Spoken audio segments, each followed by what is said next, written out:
जैव प्रक्रम biological process, जिसमें पहला प्रोसेस है डाइजेशन, उसके पहले है पोषण, यानी भोजन को ग्रहण करने की प्रवृत्ति को क्या कहते हैं?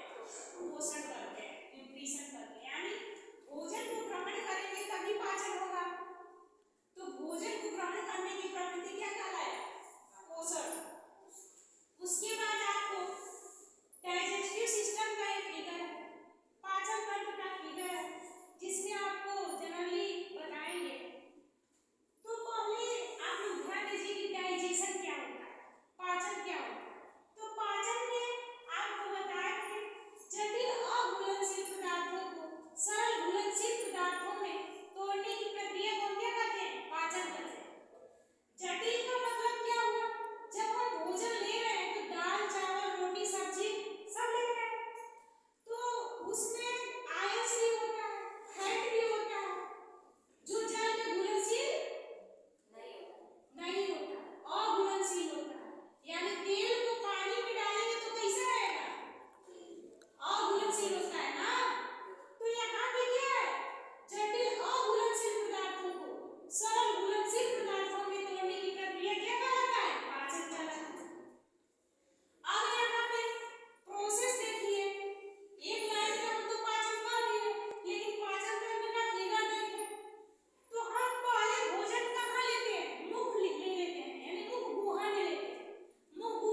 उसकी लंबाई होती है।